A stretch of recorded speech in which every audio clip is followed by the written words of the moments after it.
Success without fulfillment is the ultimate failure. Like, success is getting what you want. Fulfillment is living what you're made for. Fulfillment and success, they're not even the same universe. People ask me all the time, what does it take to be happy? And I always tell them it's really simple. One word, progress. Progress equals happiness. If you keep growing, you're gonna feel alive. And if you keep growing, you're gonna have more to give.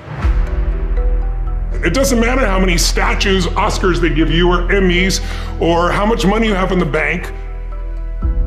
We've all seen people have all those things, and I get the phone call because they're depressed, or somebody commits suicide in that area. It's really an inner game, and I think that's what's missing for us today. Everybody's focusing on the outside world, and how there's a lot of things in the outside world you'll never be able to control. You can influence, but you can't control it. This, your mind, your emotions, your body, you have 100% control over what you do with these things, and that's where the game is won. Win the inner game, then you win the outer game. But a lot of people spent their life trying to win the outer game, they won and they're miserable. Someone can tell you your whole life you're a piece of crap, but you can say, screw you, read between the lines and make your life work. Someone can tell you your whole life you're beautiful, you're intelligent, you're the smartest person in the world, and you don't believe it.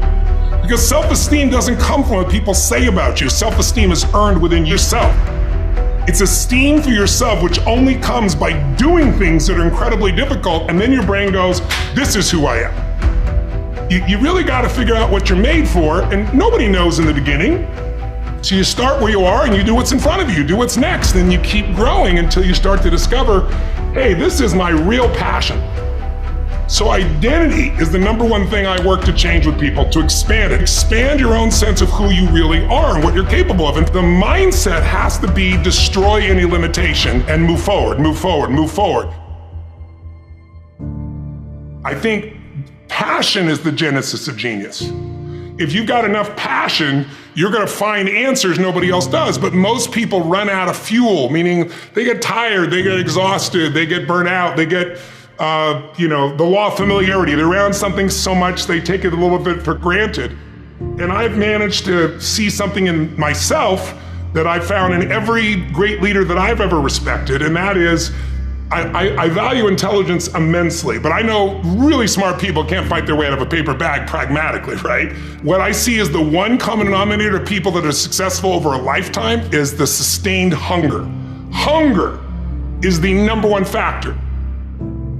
You need to be good at pattern recognition, and that's what gets somebody strong at anything. I mean, you look at, why is Amazon doing so well? He realized one pattern was valued over anything else, convenience, right? If you look at Tom Brady, a friend of mine, he's got pattern recognition like nobody else at 43 years old. He's able to do things no one dreamed could be done. He's got more Super Bowl rings than any team. See, what do they see that none of us see? What's the pattern? Then you gotta learn pattern utilization. It's one thing to see it, it's another thing to use it. And then if you're good after a while, you get to pattern creation. It's like if you learn to play the piano, most people play other people's music, and then there's a point you've learned so much that you're able to create. It really comes down to anyone can learn anything if it's important enough to you. So it's like my drive is not just for me. That wouldn't be enough because it's easy to meet your own needs. It's not that difficult. But if you can find something that you care about more than yourself, your daughter, your son, your family, your business, your mission, your community, whatever it is, that's really the secret to energy and vitality and strength and really learning.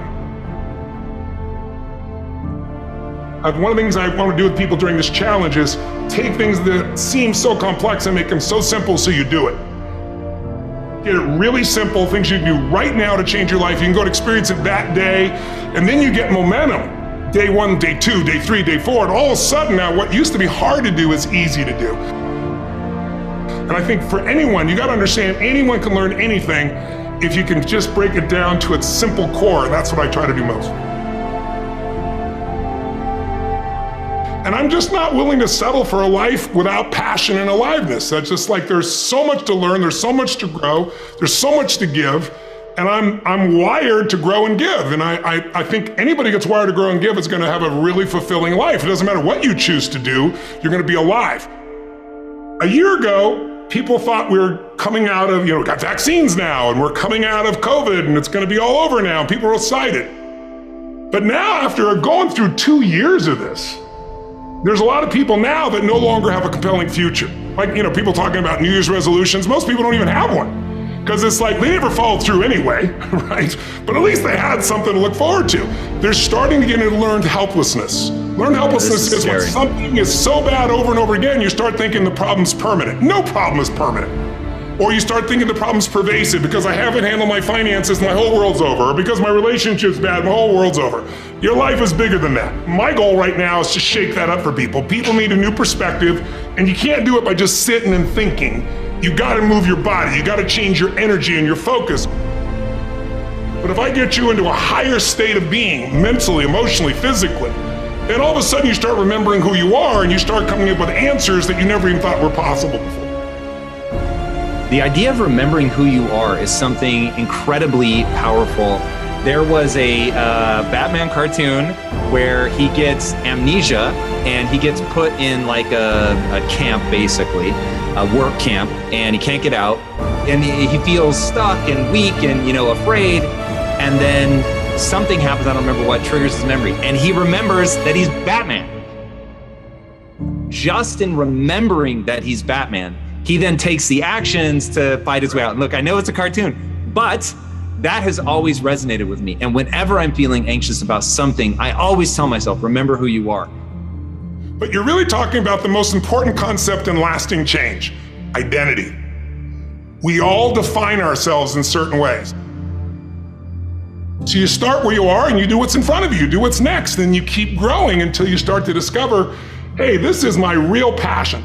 And it can change. People go for 5, 6, 7 years and then they usually question their business, their career, their body, their relationships. And then one of two things happens. They change direction and feel renewed, or they go, no, I got a great deal here. What the hell's wrong with me? And they recommit and they get stronger. But that's life. And if you don't grow, I don't give a damn how much you got going for you, you're going to be miserable.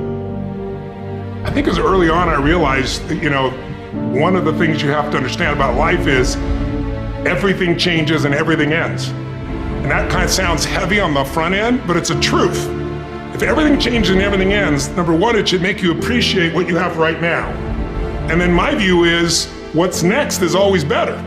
If I make it so, it's my job to make it so. And I think that's how we have to navigate. But most of us have been conditioned not to take a risk.